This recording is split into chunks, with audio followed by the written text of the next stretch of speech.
Pessoal, como eu dizia na parte um, né, deste vídeo, eu tive que parar a parte um porque, pronto, o telefone chamou e estragou o vídeo, né, mas vou cortar aquela parte aí e esta aqui vai ser a parte 2 porque eu não tenho como fazer a edição para colocar como um único vídeo.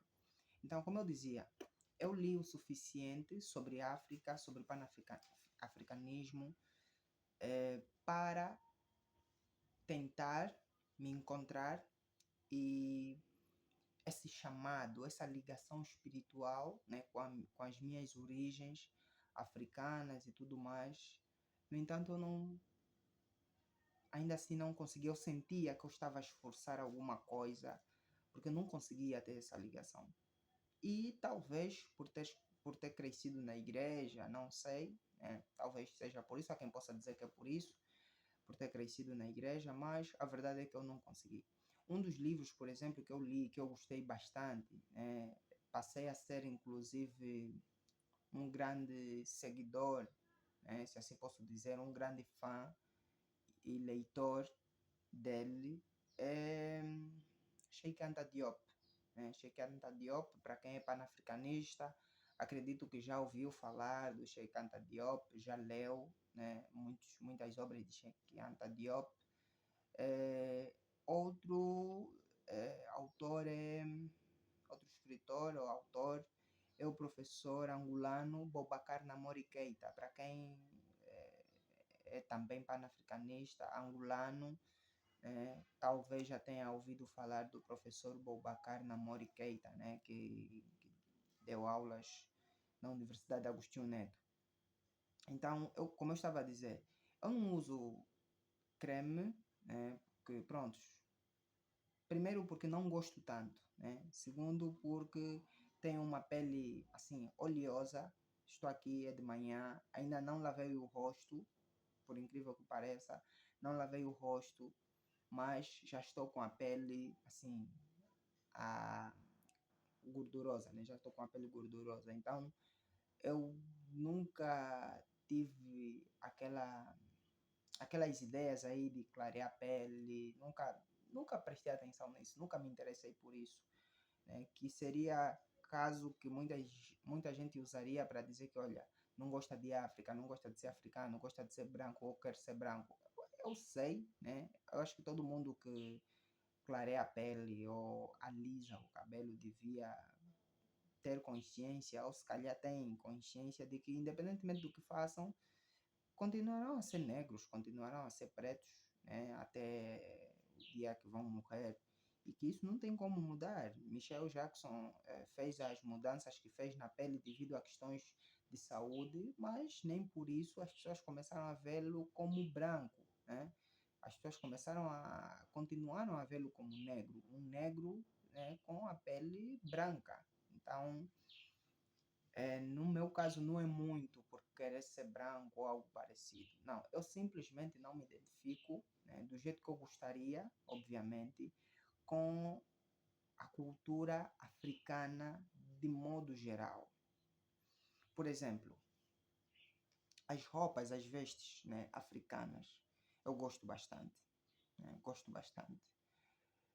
Quando já saímos desse quesito vestimenta e entramos para o quesito alimentação, ainda continua a ser a mesma coisa. Gosto bastante. Quando saímos do quesito vestimenta, alimentação e vamos para o quesito comportamento, modo de vida, eu não gosto.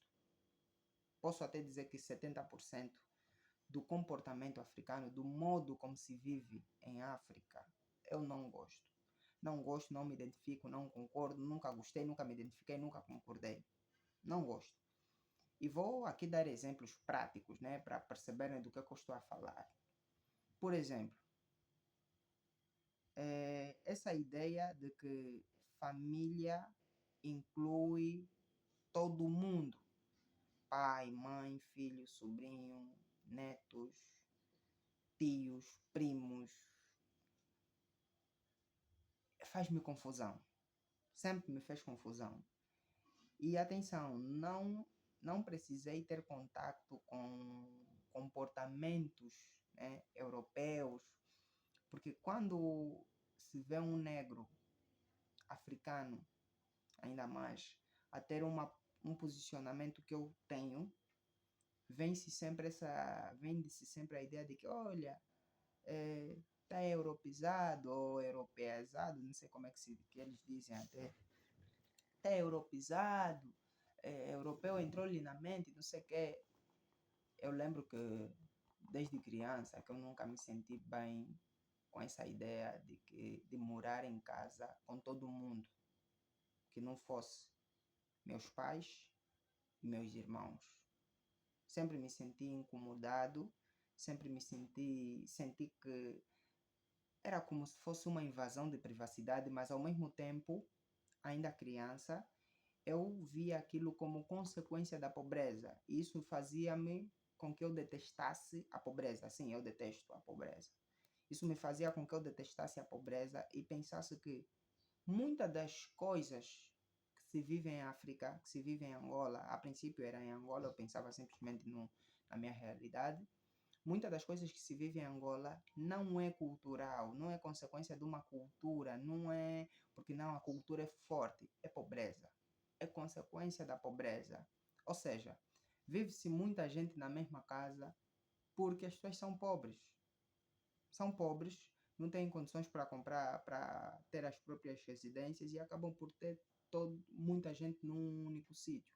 Pai, mãe, filhos, sobrinhos, tios, netos, avós, a viverem num único lugar porque as pessoas não têm condições financeiras. E é aí que eu começava a olhar já para o aspecto governo. Ou seja, o governo precisava criar oportunidades para que as pessoas pudessem realmente mostrar se são africanas quando vêm para pregar essas questões culturais de que meu primo não é primo, é meu irmão. E viríamos aí se houvesse essas condições. Porque, por exemplo, uma pessoa com quem eu nunca tive contato, exemplo prático, meu pai ligou-me há pouco, a pessoa que estava a ligar-me é o meu pai, quando eu estava a gravar a parte 1 deste vídeo, ligou-me para informar, para que eu informasse a minha mãe que um sobrinho, né, dele acabou por falecer e o enterro será hoje. Eu não senti nada que seria normal sentir ao saber que um familiar faleceu.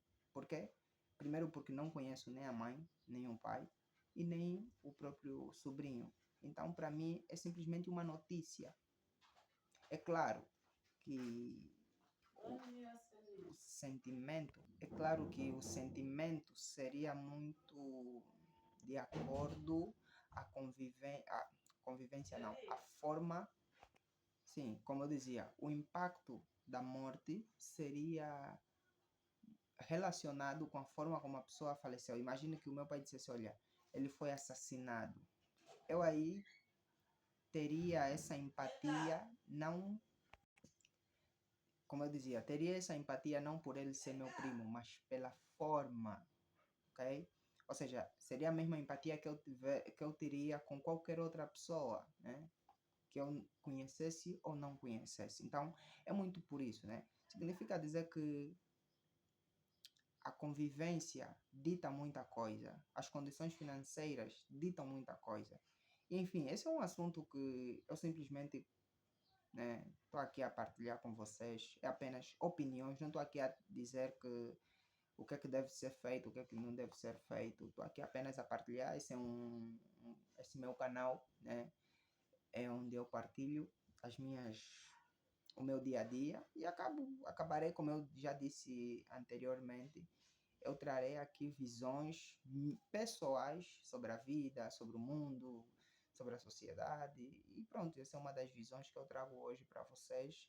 Não é para que as pessoas venham dizer que eu sou assado, sou cozido, porque estou a dizer que todo mundo deve fazer isso, deve fazer aquilo. Não, é apenas uma visão pessoal, uma opinião pessoal. E é claro, eu sei que tem opiniões que não devem ser trazidas a público, mas essa é uma daquelas que eu acho que é inofensiva, né?